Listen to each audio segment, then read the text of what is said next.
Imagine we met for the first time in a birthday party of two common friends, or even better, on a networking event. And my first question to you was, when was the last time you cried in front of another person? Would you tell me that story? Well, this is the way in which Charles Duhigg, Pulitzer Prize journalist and author of Super Communicators, starts his speeches and corporate keynotes. And one thing I love about this social experiment question is that it filters almost instantly those with high versus low emotional intelligence. Whereas some people would be curious and also surprised by your very uncanny presentation, others will be instantly paralyzed and feel exposed just by imagining how they would answer. And that is a very common challenge, to be honest, in every interaction that we have. Sometimes what we say is not the same as what the other person hears. So one very interesting question to ask is, how do we communicate so the message that we deliver and what the other person hears gets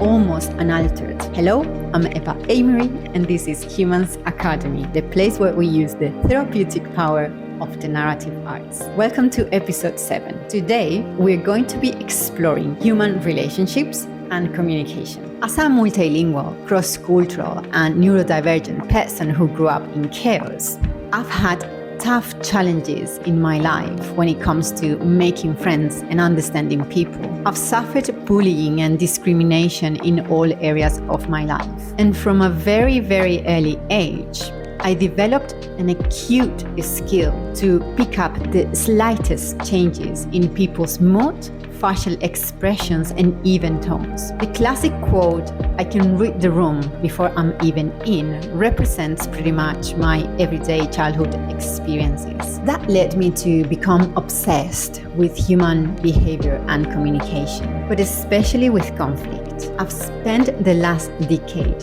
trying to understand and decode one only thing. How can we become better communicators when in conflict and disagreement? And so today I bring you a very special episode with tools and strategies that will improve and impact and transform your life from today if you use them. Not only bringing you more awareness into your relational patterns, but also in your next conflict and difficult conversation or misunderstanding, so you connect deeper in your relationships, helping you become a better, more conscious communicator, whether that's at home, with your friends, at work, or in your romantic relationship. So, without further ado, let's dive in.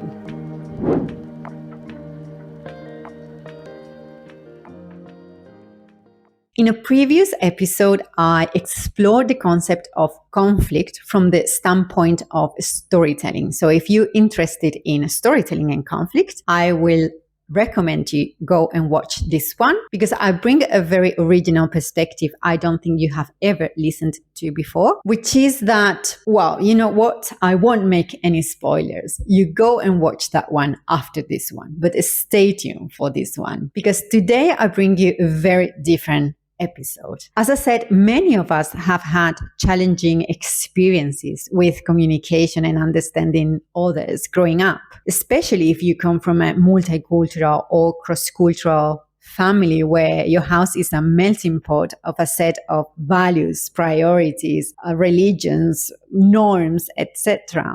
And after extensive analysis, I come to the conclusion that in order to understand the behavior that determines our communication, which is basically what we really want to examine, to be honest, we want to go to the root cause of our communication style, is that we need to see it through at least two lenses. And I say at least two lenses because our behavior is the result of so many factors, not only internal and external, but also dependent on time and space, like climate, nutrition, genetics, beliefs, you name it. But these two are the foundation I'd pay more attention to if I wanted to understand my communication style and my relationships too. On one hand, we have our cultural context or cultural background in which we grew up. And on the other hand, we have our emotional grammar, as philosopher Alain de Botton would call it. Emotional mother tongue, as I like to call it. Almost quoting him, this is the language in which we learned how to trust, our self-worth, how to navigate grief, how to forgive, how to dialogue, negotiate, be playful, etc., etc. All that grammar we learned from a very particular place, and that is our primal caregivers or our family of origin. And I'm not referring to our biological family necessarily. I'm talking about the adults who shaped our emotional grammar for the first time. Today, we'll focus on the emotional language aspect or lens. And definitely, we will come back and explore how our culture influences our communication in a future episode. But it's really interesting to listen to Alain de Botton making this simile between our regional accents and our emotional grammar, saying that the same way in which we pick up the regional accents of our parents and probably will stick for the rest of our lives, we do the same with our emotional grammar. He also argues that many of us have been exposed to highly disruptive emotional grammar or languages in childhood, leading to what he calls a suboptimal emotional language acquisition. And to start unraveling that lack of emotional language acquisition, we need to pay attention to one of the most famous theories that explain how do we connect to one another that has its base in our childhood, thanks to researchers Bowlby and Mary Ainsworth, attachment theory. Formulated during the 50s in the United Kingdom, these two researchers were concerned with one phenomenon that was happening during the period. It was the Second World War, and many children were sent far away from their houses into all the different areas of the country due to the German bombing. What they found was fascinating. The conclusions of this study showed that, in fact, disrupting the bond between parent and child or mother and child, because these studies were primarily investigated and observed only with mothers who were really the primary caregiver who was staying at home during the war. The conclusion was that it was way more severe in psychological terms than the war bombing. And the researchers decided to report this to the Ministry of Defense, and they took the children back to their homes. And that is how the awareness of how important the bond between the parent and the child was born. They found that there are 4 main categories in which children connect or bond or attach to their primary caregivers. And those were considered the attachment styles. And so we have secure, avoidant, ambivalent, and later they added disorganized. A way to understand this theory in a more visual but instant way is through the attachment style XY chart that you can find online anytime, where you can see on one axis you have from low to high emotional avoidance, and on the other axis you are going to find from low to high anxiety. And another way, fantastic way to summarize this theory is by this amazing quote by Esther Perel. And she says that some of us came out of childhood wired for autonomy and self-reliance, and others for loyalty and dependence. But the best part of this theory was not the one that they did in the 50s. Instead, is the one that they discovered in the 80s with the same kids. So Hassan and Shaver, the behavioral psychologist in charge of continuing this study during the 80s, found out that many of the patterns that they saw in these kids, they were translated into very specific behavioral patterns also in their adulthood, not only in their relationships with other adults, but especially in their romantic ones. So I want to give you a very brief description. So I'm greatly simplifying here, but we can go in depth in another episode if that's what you want, guys. I've been researching and investigating about this theory for the last year. So I could be talking hours and hours about this. So these are the 4 patterns, behavioral patterns, or we could say attachment styles. The first one is the one that we want to get to. Like most of us, I would say 50% of the population, of the worldwide population, have an insecure attachment. And this research shows that you rather have secure or insecure. If you have a secure, these are adults comfortable with intimacy. They don't worry about being alone, and they find quite easy to trust and depend on others, as well as others trusting them or others depending on them. And that is the one that we want to achieve. If you have insecure attachment, you are rather in one of these 3 categories. This is simplifying greatly. So the first one is the dismissive avoidant. And these are adults who often equate intimacy with a loss of independence. So they normally feel swallowed, or a very common description they say is smothered. They may pull away when a partner gets too close, or view their relationship as secondary to other goals. And one thing I would highlight about this specific kind of attachment is that there's no problem in having from time to time, some other priorities in your life than your relationships, even though optimal thing to do would be it's a very short period. But what we are saying here is that's why we call it pattern, by the way, because this is a common thing they do, or a common thought that they have. They cannot depend on other people. They would feel really, really insecure and very fearful if their life or their work or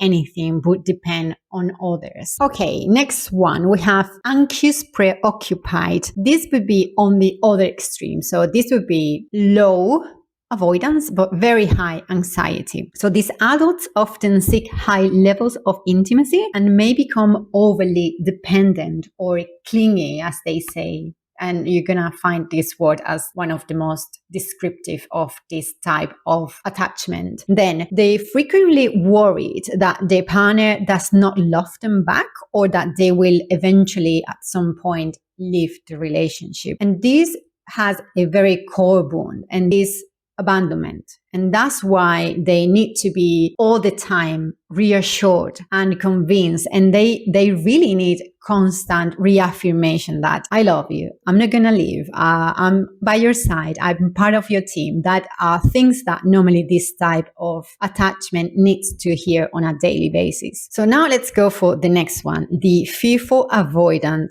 adult. These are adults who often desire closeness, but simultaneously feel intense fear of it. They may have unpredictable emotional patterns due to unresolved childhood trauma, what in psychology is called intermittent reinforcement, a conditioning pattern where a behavior is only rewarded occasionally and unpredictably, making love literally an addiction. And in fact, this is how it's considered in the field of addictions. If you want to know more about this type of attachment, you can go online and check some of the interviews, the latest interviews from Liz Gilbert, the writer and author of Eat, Pray, Love. And you're going to see a woman who has been now recovered from love addiction or fearful avoidant attachment. She has been such an influence for me because I also see myself within this type of attachment, even though now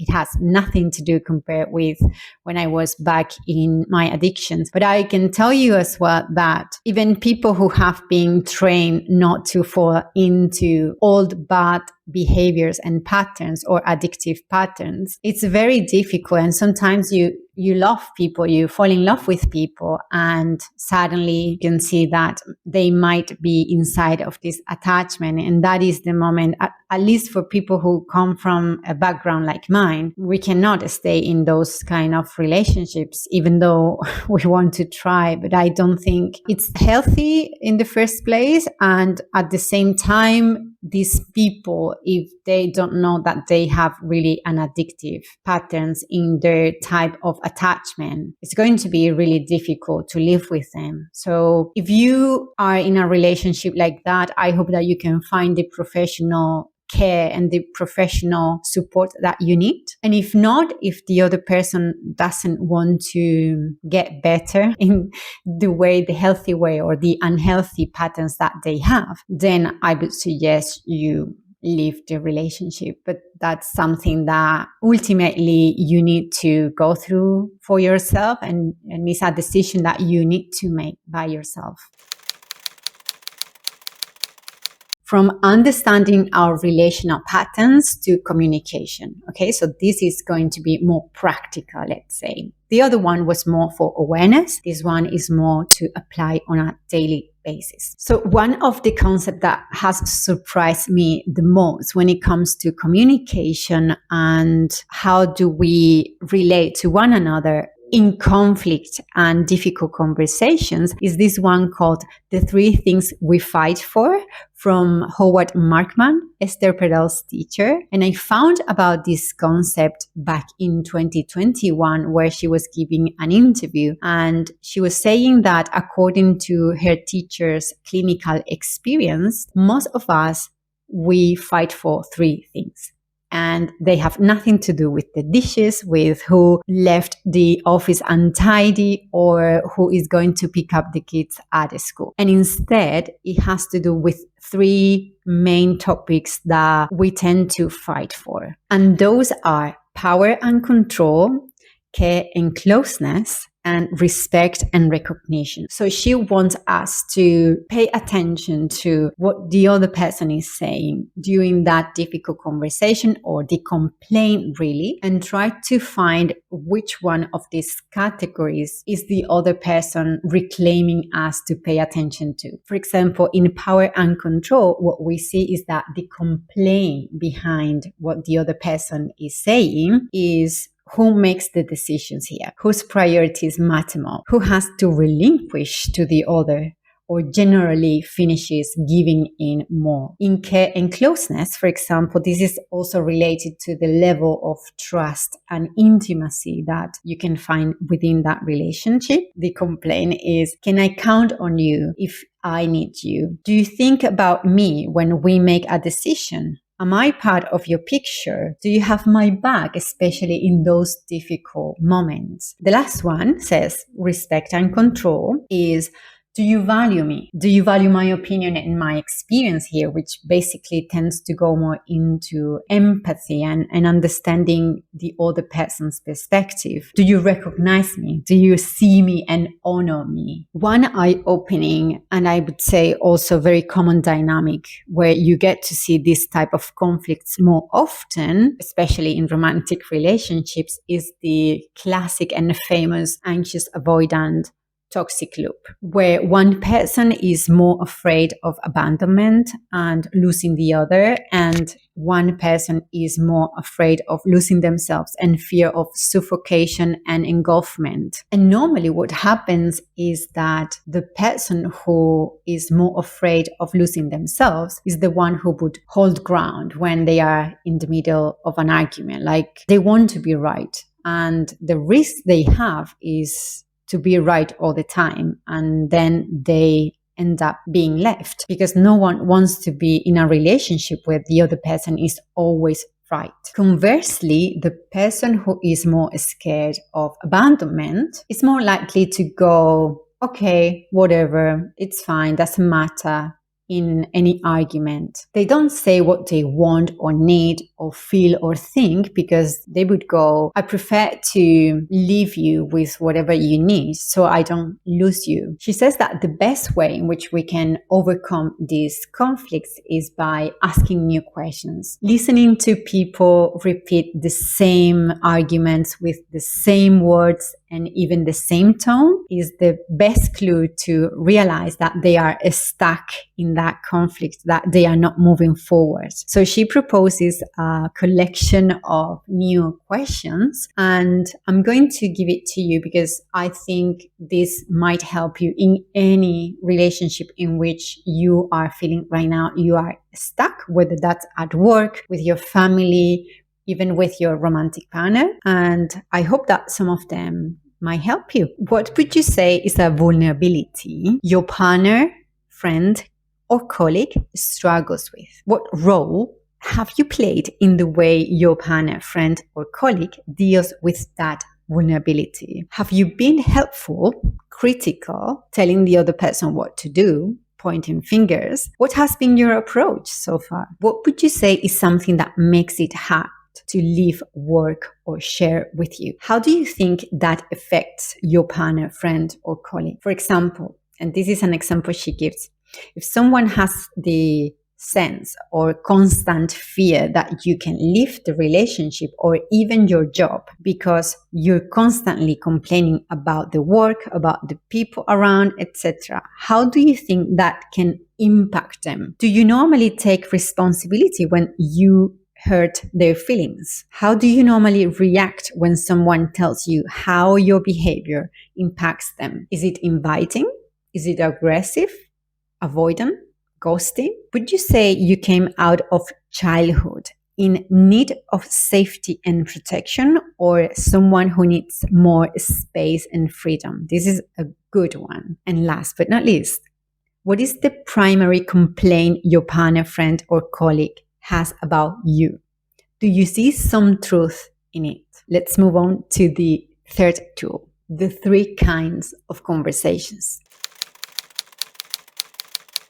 This strategy I found in the book Super Communicators by Pulitzer Prize journalist Charles Duhigg. Is also the author I started this episode with. If you don't have this book, but you're interested in the intersection between communication, storytelling, and connection, you definitely want to have this book in your Kindle or in your personal library, because you want to have this one for everyday conversations or arguments, conflicts, and difficult, tough conversations. The book opens with this idea of the 3 kinds of conversations. We tend to forget this very basic strategy, especially with our closest ones. And I hope that you can have this frame for every freaking conversation where you feel that there is some friction or it's going to be tough or anything. If you can have this frame for every conversation you go in your life, I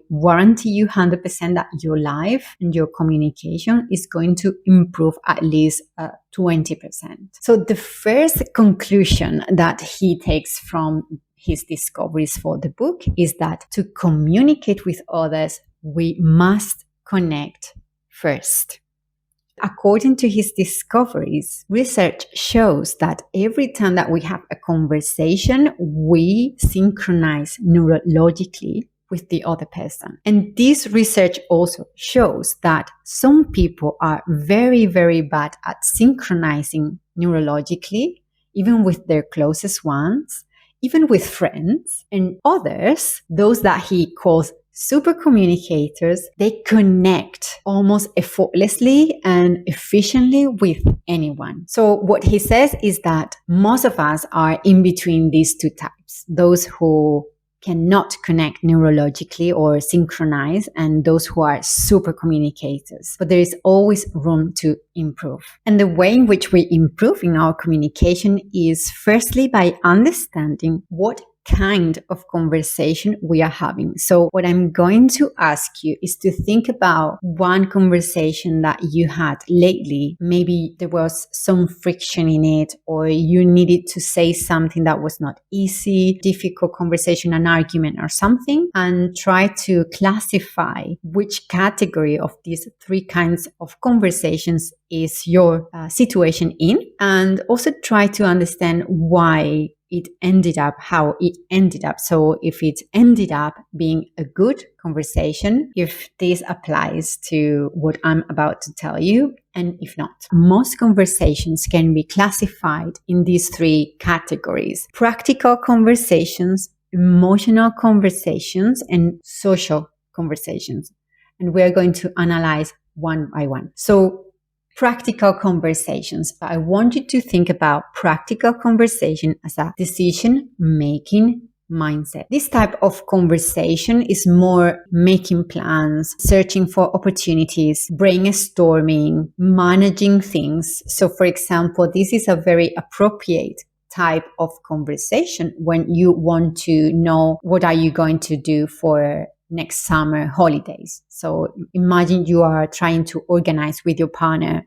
Where do you want to go? What is the budget? What is the hotel? What country do we want to go if we want to go abroad or something like that? This is the type of conversation that you want to have. And for this type of conversation, you need a frame of three things. What do we want to discuss? What is this conversation really about? What is the goal or goals for this conversation, and how we should discuss it? I think I was yesterday watching a video from Leila Hormozi. You probably don't know her, but if you follow all the trendy thing on marketing and business in the United States, you probably know Leila and Alex Hormozi. For me, they are like role models in many things. And I was listening in this video that she was saying that sometimes Alex come to her and say, hey, I need your opinion on this and that. And she's like, okay, right now I'm not able to have this conversation because I'm really tired.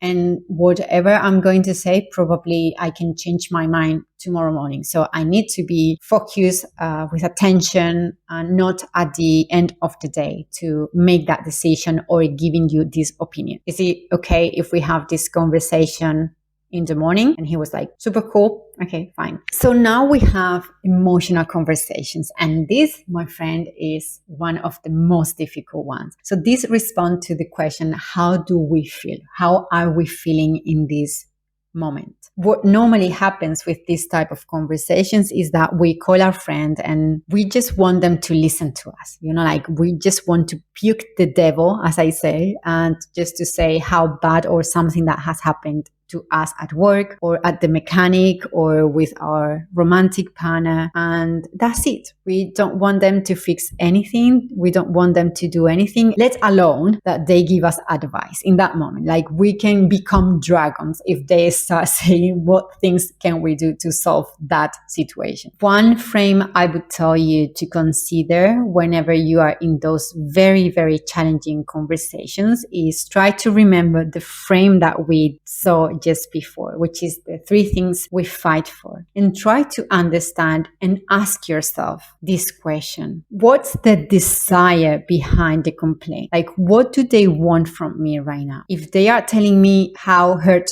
they are, what is really behind that complaint? Is it responsibility? Is it recognition? Maybe it's less control. In any case, just try to understand that you are having an emotional conversation and that is not the moment to try to solve anything or do any other thing than just leaving the other person express themselves and tell what they are going through, the turmoil, the conundrum, the dilemma they have with you in that moment. And just acknowledge them for being brave enough. And this is something I will tell you from my own experience, which is, you know, sometimes we only want one person to say, I have your back. I accept how are you feeling. And me telling you how I am feeling doesn't mean that I am right or that I have the solution or that I am more intelligent than you are or anything like that. This is the insight about this type of conversation, which is every person who complains to you wants something from you. That's it. That's simple. So try to find what do they need or what is that they want, because otherwise they wouldn't be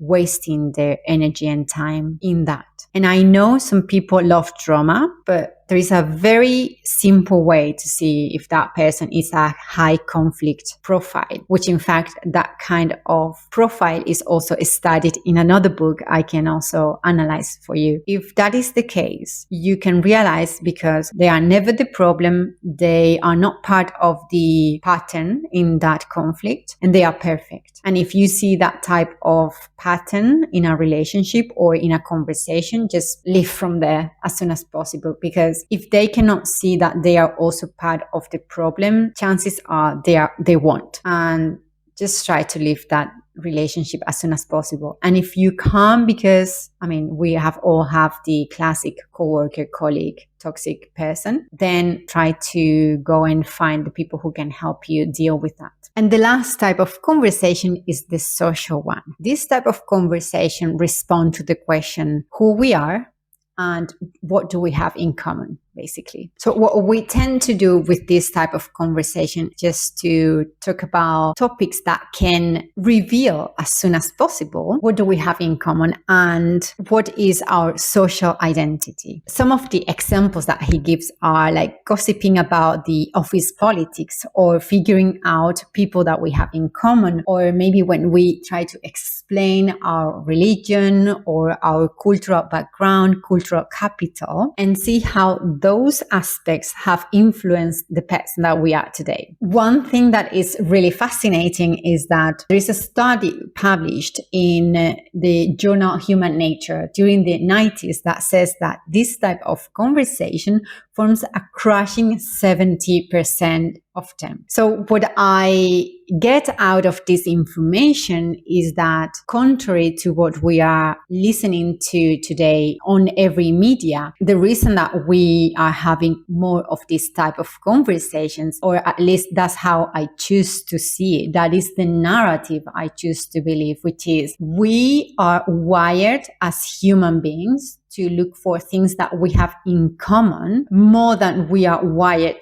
to see the difference between us, independently of what the media says. So if you are watching some media that is telling you that we are different, that we are not the same gender, or that we don't have the same religion, and that we don't have the same culture as a reason to hate our neighbors, maybe it's time to change your media. This is us using our social default mode brain. So shallow conversations about random things of the everyday life is what later becomes the deeper conversation. As I was at the beginning suggesting you, like going deeper, all in, from the beginning is quite rare. Like we need this type of social interactions first in order to go later to a deeper level of connection. Many conversations, especially the deep ones or the ones that take longer with people that we are feeling comfortable with, tend to have these three kinds of conversations. And what happens is that they unfold naturally as the conversation flows. But one thing I want you to understand is that miscommunication happens in the moment we are having different kinds of conversations at the same time. This phenomenon is what creates tension and friction within the same conversations and leave us with the sensation that we didn't have connection with the other person. But in reality, we were just having different kinds of conversations. Modern dating, I'd say, is one of those places where this happens even more, right? One leaves the date thinking that there was no connection or there was no spark. But in reality, We were just trying to find out if the other person could match our kind of conversation. If I share a little vulnerable story with you, would you match my empathy and also share another little vulnerable story with me instead of giving me advice on how to overcome that situation? Or if I ask you social questions to see what do we have in common, would you do the same and ask me questions back just to see that I am invested in you the same way that you are invested in me? And that is what we are missing the most today, a genuine conversation. But I would even dare to say what we are looking for is connection. And connection requires consistency and investment and overall time. We all know that true relationships are rare today, not because we don't have the time or the tools. In fact, I would say that if you have watched this entire episode, what you're missing are not tools or time, but rather that you feel a lot of fear every time that you have a true connection. I mean, no judgment, I've been there as well. And we all fear not being good enough or being criticized or being rejected. And if you are neurodivergent like me, of coming across too intense or too introverted. I mean, I've been criticized for being too enthusiastic and too optimistic. But the thing is, you'll never get to meet the people who really get you, everything from you, like the good, the bad, the ugly, and everything in between, until you dare to expose yourself and to be willing to be disliked and criticized, while at the same time you are improving in your communication skills. We are all beginners at something. But also, let me tell you this, an environment where people are more invested in proving you wrong, criticizing you, judging you, and just trying to destroy you rather than being curious, asking you questions and meeting you in the middle, that's not a healthy place to be. And probably those people are more scared and insecure than you are. Over time, you get to see more quickly who is available and where not to invest your time and energy with people who are not at your growth level. When Stephen Bartlett, host of the podcast The Diary of a CEO, invited Vinjan, one of my favorite communication experts, and he asked him how do we improve in our communication and our vocal image. His answer stuck with me: by playing, by going too high and too low and discovering. That is the answer of a healthy person and also of a very good coach, to be honest. And I also teach by example. They say that we teach what we need to learn the most, and I hope that you don't think I am an exempt in screwing it up in communication from time to time, but that's okay. That's how we grow. And I also accept that other people are going to screw it up in communication with me. But I think that's part of the learning curve, right? We polish one another. But then another big paradox of life emerges, which is recognizing our ignorance is probably the highest level of intelligence. And the people I admire the most are those who, in the middle of a difficult situation, they say, I don't know. They don't always have all the answers, neither they have everything under control. Especially leaders who are able to admit that are the ones that I respect the most. If there is something I've learned the hard way, is that conflict is the perfect arena to show who you are. And also, how did you manage in your previous conflict? What are the tools that you have? Retaliation or negotiation? Calmness or aggressiveness? Cooperation and help or dismissiveness? Curiosity or judgment? I leave you with this quote by psychologist, philosopher, and my favorite Spanish content creator, Farid Diaz. But I hope it goes with you in every future difficult conversation or conflict. Please write it down, and I hope that you can read it at any given moment while you are in that difficult situation, especially if it's with a beloved one. And it says like this: compromising isn't losing. In a relationship, one partner's wish can sometimes matter more for the couple's happiness than holding on to a rigid position. It's not about giving in all the time, but about doing so when something is truly important to your partner, especially if it doesn't conflict with your core values. Thank you very much. I appreciate you staying until the end. I see you on the next episode where we are going to be talking about one of the most fascinating skills of the human mind we can all develop to achieve anything in life. That got me also out of addiction for over a decade, and I still practice every day. Visualization and imagination as the solution for self-sabotage. May stories be with you.